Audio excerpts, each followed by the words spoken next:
Nah, kita masuk ke dalam tabel warna kuning. Kita melanjutkan yang tadi dari part ketiga, kita masuk ke part keempat. Ini kita masuk ke dalam tabel yang berwarna kuning ini. Karena apa? Yaitu kan tahap yang keempat adalah kita mencari varians dari skor item dari 1 sampai 5. Jadi tadi kita sudah menghitung varians per itemnya 1 sampai 5. Ini tinggal kita jumlahkan aja dari 1 sampai 5-nya ya. Ini sudah ada. Ini sudah ada nih. Tinggal kita jumlahkan aja. Jumlahnya yaitu bisa manual, bisa dengan sum. Sama dengan sum, buka kurung, ditarik ke samping. Tutup kurung, enter. Jadi jumlah skor item totalnya adalah 6,16 ini ya. Paham ya? Jadi variasi skor item total itu tinggal menjumlahkan dari varians item yang sudah kita dapat tadi, dijumlahkan saja. Dihasilkan 6,16. Selanjutnya kita masuk ke tahap terakhir sebelum kita menentukan reliabilitas ya. Kita pindahkan dulu ke sini. Nah, tahap terakhir adalah tadi kita mencari masalah dari skor variansi item. Nah, kita masuk ke tahap terakhir yaitu menghitung variansi total. Apa bedanya variansi item dengan variansi total? Jika tadi kita membicarakan dengan jumlah itemnya, sekarang kita membicarakan dengan total skor yang didapat oleh setiap responden. Ya, nih, di sini T yang tadi kan I. Jadi, kita berhubungan dengan jumlah skor total yang didapat. Jumlah skor total yang mana tadi? Yang ini. Kita berhubungan dengan angka-angka yang ada di sini. Lalu, gimana memasukinnya? Tinggal masukin rumusnya aja. Masukin rumusnya yaitu varians total sama dengan rumusnya varians yang pertama tadi. Tinggal kita masukkan aja rumusnya, yaitu sigma x I kuadrat yaitu I8, sigma xt kuadrat, nih sudah kita masukkan ya, sigma xt kuadrat, nih jangan lupa ya, kita kan udah ngasih simbol-simbolnya, ini sigma xt kuadrat, nih ini berarti kan ini yang dimasukkan, sigma xt kuadrat, diklik, sudah dimasukkan, nih diklik. Pahami ya, di sini rumus-rumusnya, buka kurungnya tolong dilihat lagi. Lalu dikurangi dengan buka kurung H8. Sigma X yang dikuadratkan ini, sigma XT yang dikuadratkan. Karena kita belum mencari XT kuadratnya, jadi kita secara manual masukkan yaitu H8-nya, diklik H8. H ini huruf H, ini 8-nya. Cara melihatnya, lalu jadi H kolom H dengan baris 8, itu cara melihatnya. Lalu dipangkatkan secara manual dengan K2 dengan perpangkatan yang sudah saya ajarkan tadi, dibagi dengan 5 ini kan hubungannya dengan jumlah korespondennya. Jadi jika suatu saat nanti korespondennya berubah menjadi 10 atau apa, itu semua perhitungannya pun akan berubah menjadi 10. Lalu kita enter aja. Didapatkan variansi totalnya adalah 24,56. Nah, karena semua unsur-unsur yang ada di dalam rumus alfa itu sudah terpenuhi, kita tinggal menghitung bagaimana reliabilitasnya. Menghitung reliabilitasnya atau disebut dengan koefisien R11 atau koefisien reliabilitas. Apa sih rumusnya tadi? Rumusnya adalah ini ya. N per N-1.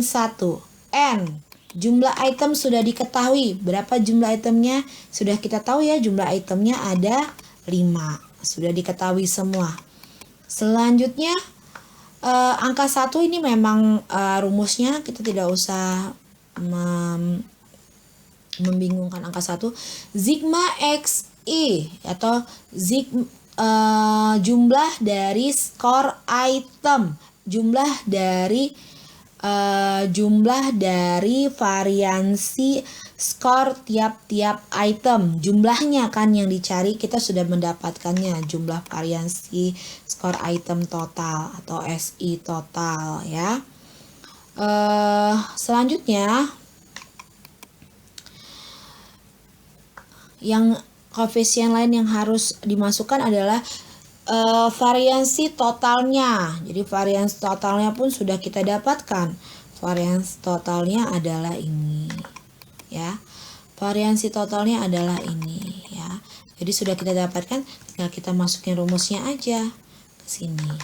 Nah, ini dia rumusnya.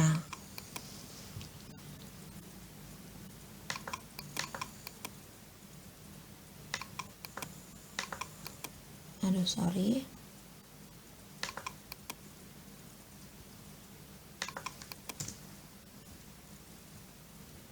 Perbesar dulu ya. Aduh. Nah, ini kita akan mencari reliabilitasnya, yaitu rumusnya seperti ini. Nah, ini rumusnya, yaitu dengan cara buka kurung lalu buka kurung lagi. 5 tadi kan N jumlah itemnya, dibagi atau per buka kurung 5 dikurangi oleh 1 N-1, tutup kurung, lalu dikali tanda bintang dalam Excel ya. Lalu buka kurung lagi, 1 dikurang buka kurung C14. C14 itu merupakan sigma jumlah total skor item ini C14 karena ini tadi di di merge cell, jadi dia menjadi C, dia masuk ke dalam C14 lalu dibagi dengan C15 itu adalah variansi totalnya 24 nih, 24. Jadi tinggal enter aja karena semua unsur rumusnya sudah terpenuhi, enter. Nah, didapatkanlah jumlah koefisien reliabilitasnya dari sebaran data ini. Dari sebaran data yang sudah dinyatakan valid sebelumnya. Jadi, langkah mau menghitung reliabilitas itu sebenarnya sebelum dia menyatakan reliabilitasnya, dia harus valid dahulu. Nah, jadi, seperti yang sudah saya berikan di PowerPoint yang saya berikan, di situ ada kriteria bahwa kriteria reliabilitas menurut dalam buku Sudijono, reliabilitas itu dikatakan tinggi dan dinyatakan reliable jika dia sudah memenuhi nilai di atas 0,7 ya. Jadi dia jika sudah memenuhi 0,7 dinyatakan soal tersebut reliable. Reliable itu maksudnya sudah dapat layak, sudah valid dan reliable dan digunakan. Sudah dapat digunakan atau dilanjutkan dengan tahap-tahap berikutnya. Itu menghitung tingkat kesukarannya dan daya bedanya. Gitu. Jadi karena soal yang kita dapat ini adalah 0,94 berarti instrumen yang sudah diuji coba tersebut sudah valid dan reliable. Berarti soal tersebut sudah dapat dinyatakan baik. Tinggal bagaimana sang evaluator akan melanjutkan lagi ke analisis butir soalnya untuk menentukan tingkat kesukaran dan daya bedanya atau tidak. Tapi syarat utama, syarat khusus itu ada 4 ya. Dia valid, reliable, dan valid, reliable, lalu memiliki kriteria tingkat kesukaran dan daya beda. Tetapi jika dia sudah valid dan reliable, itu merupakan menjadi syarat utama dari sebuah instrumen tersebut sudah bisa dinyatakan baik dan layak digunakan. Jadi tinggal disesuaikan lagi untuk apa soal ini digunakan, apakah mau dilanjutkan lagi untuk mengukur tingkat kesukaran dan daya bedanya atau tidak. Ya, baiklah, ini sekian dari saya. Ini merupakan cara penghitungan langkah-langkah dari reliabilitas untuk soal uraian. Oke, terima kasih.